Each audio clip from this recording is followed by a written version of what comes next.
On continue aujourd'hui sur la configuration de mon coffre Obsidian pour les entreprises. Si vous avez raté la vidéo précédente, je vous recommande d'aller la regarder. Donc aujourd'hui, je suis allé un peu plus loin, je vous ai préparé quelques petites nouveautés. Vous pouvez voir par exemple qu'il y a déjà pour les dossiers des icônes. J'aime bien mettre des icônes dans les noms de fichiers.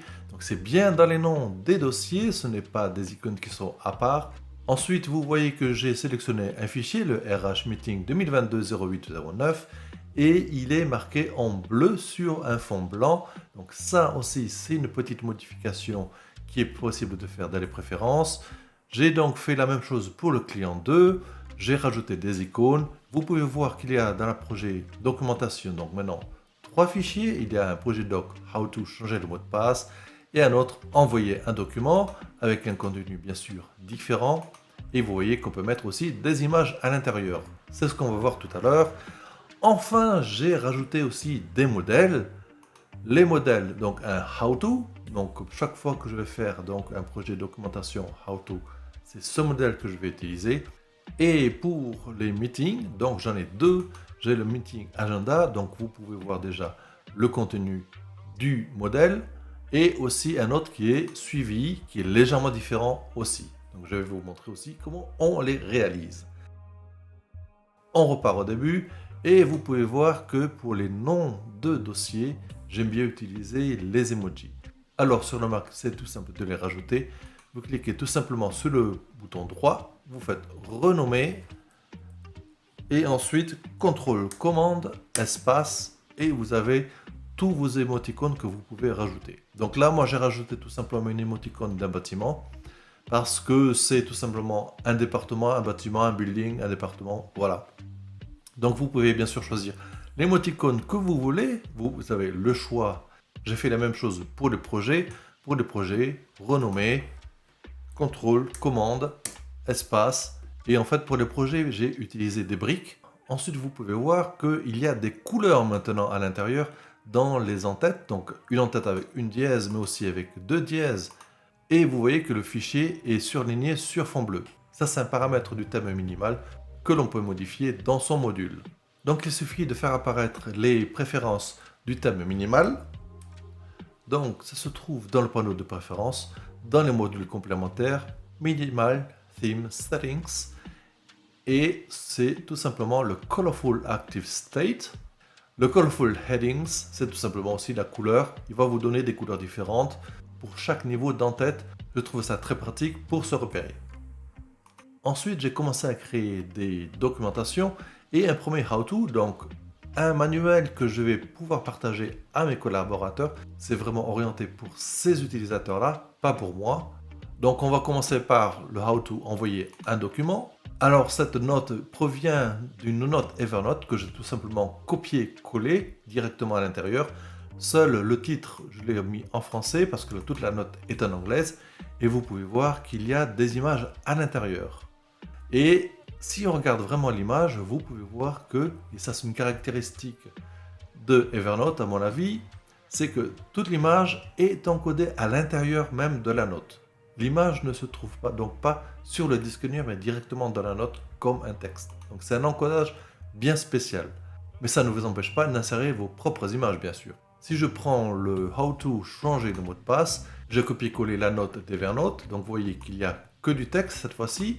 Par contre, j'ai des images, et ces images, je les ai mises pour l'instant sur le bureau, ils sont là, et il suffit juste que je clique, et je le déplace à l'intérieur. Vous voyez le curseur se met là où je voudrais l'avoir, je clique à l'intérieur, et automatiquement, il s'insère.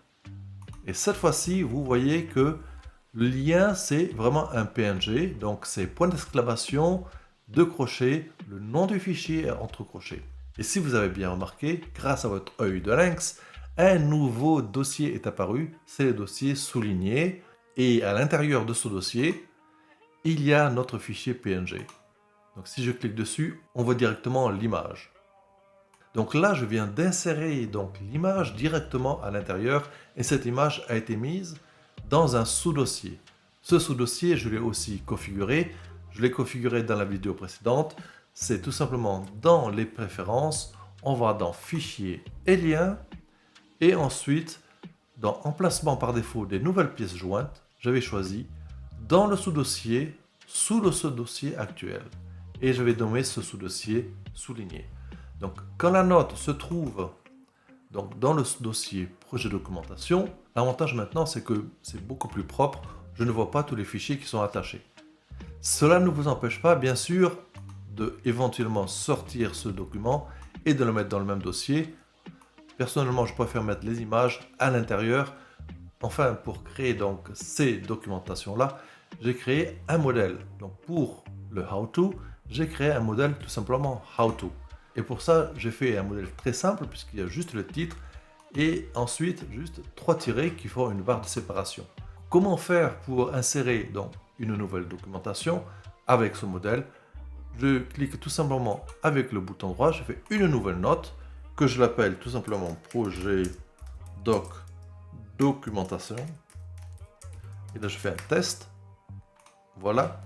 Et ensuite, je vais insérer ce modèle à l'intérieur. J'avais créé la dernière fois un raccourci clavier pour insérer directement les notes. C'est tout simplement commande majuscule et I. Et vous pouvez voir la liste de tous les modèles qu'il y a. Donc la liste des modèles dans Z modèle. L'autre possibilité, si vous n'avez pas le raccourci clavier, c'est de faire tout simplement commande P et ensuite chercher modèle. Et vous voyez qu'il y a donc l'entrée modèle, insérer le modèle et on retrouve la même fenêtre ici. Je clique tout simplement sur How to et automatiquement j'ai mon modèle qui est mis en place avec le nom du fichier puisque title, qui était entre deux accolades, est inséré directement dans le fichier. Bien sûr, on peut faire la même chose pour les meetings. Si je voudrais rajouter donc dans le projet web un meeting, je vais faire une nouvelle note que j'appelle tout simplement donc web meeting et la date d'aujourd'hui par exemple. Je fais la même chose, commande majuscule et I et je peux choisir éventuellement meeting suivi. Et j'ai inséré automatiquement donc ce modèle.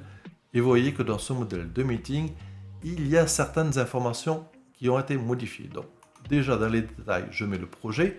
Et vous voyez que dans projet, il y a deux points. Donc ça va nous servir plus tard pour DataView. Car projet va devenir une variable qui pourra être cherchée depuis DataView. On va faire la même chose pour objectif, l'objectif de la réunion. J'ai mis aussi la date, donc je pourrais rechercher par la date et elle a été insérée automatiquement directement à l'intérieur. Je peux bien sûr la changer à tout moment puisque c'est finalement un fichier texte.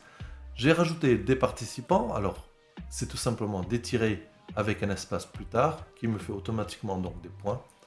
Vous pouvez avoir le suivi, donc vous voyez que ce sont des boîtes à cocher, tout simplement, je peux cocher ou pas. Et c'est tout simplement un tiret avec des crochets et un espace au milieu. Pour en insérer un, tout simplement, vous faites commande retour et il en insère un.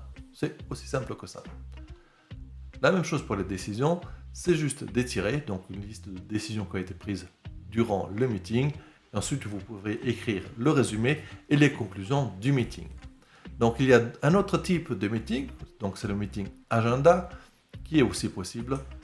Donc, je prends un autre meeting que j'appelle tout simplement web meeting 22 08 17. Donc, commande majuscule et I, et cette fois-ci, je fais meeting agenda. Alors, bien sûr, le nom de fichier, c'est vraiment à vous de choisir comment vous voulez les nommer. Moi, j'utilise une structure qui me permet de les retrouver. Et il faut faire attention aussi à comment elle écrit. Je vois que meeting, par exemple, il y a 2 T, il faudrait 2 E. Mais ça vient donc du nom du fichier. Donc, je le modifie ici aussi. Et voilà. Donc, dans ce type de meeting, j'ai retrouvé de nouveau les détails, le projet, les objectifs, la date, les participants comme tout à l'heure, l'ordre du jour. Et par contre, vous voyez que dans les actions, j'ai une table ici. Les tables sont assez compliquées à faire dans Obsidian. Par contre, il y a un module qui va nous aider grandement pour ça. C'est le module Advanced Table. Alors, vous voyez, si je rentre dans la table, que une table, c'est tout simplement des barres verticales, les titres par verticale pour changer de colonne. Et ensuite, il faut détirer pour séparer ensuite chaque cellule. Donc ici, je peux mettre l'objet, faire une vidéo. Et là, je viens de taper sur la touche Tab et vous voyez automatiquement que la table a été reformatée. Ça, c'est une des caractéristiques justement du module Advanced Table. Et si je veux insérer une nouvelle ligne, grâce à Advanced Table, je n'ai pas besoin de ça. J'appuie tout simplement sur la touche Entrée et j'ai une nouvelle ligne avec les nouvelles colonnes automatiquement. Donc ça m'aide énormément sur créer des tables, car ces tables sont visibles. N'oubliez pas, c'est du texte, mais grâce à Advanced Table et Obsidian, on peut avoir quelque chose de beaucoup plus joli. Donc ce module Advanced Table se trouve dans les modules complémentaires.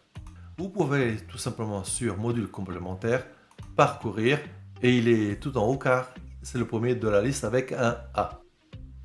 Donc une fois que c'est fait, vous l'activez et il suffit juste maintenant de créer une première ligne. Donc par contre, il faut la créer avec une verticale, colonne 1, je mets une autre verticale, colonne 2, 2, et une troisième verticale, et je rentre et il crée automatiquement la table. C'est aussi simple que cela, c'est un des modules les plus utiles que j'ai dans Obsidian. Donc à partir de là, je peux déjà commencer à utiliser mon coffre Obsidian pour créer tous mes meetings, pour créer toutes mes documentations. Et ensuite, je vais rajouter d'autres types de documents. Et à chaque fois, je créerai un modèle qui va m'aider justement à structurer le contenu. Maintenant, c'est à vous de jouer. Créez votre coffre, créez vos clients, créez vos projets et vos départements, créez vos modèles. Dites-moi quel type de modèle vous utilisez. Moi, je serais très intéressé de savoir les types de documents dont vous avez besoin. Dites-moi ça dans les commentaires. En attendant, n'hésitez pas de vous abonner, appuyez sur la petite cloche pour savoir quand le prochain épisode sortira. Appuyez sur le petit pouce vers le haut pour faire monter cette chaîne. En attendant de lire vos commentaires, je vous souhaite une bonne journée, une bonne soirée, un bon week-end, une bonne semaine. À très bientôt!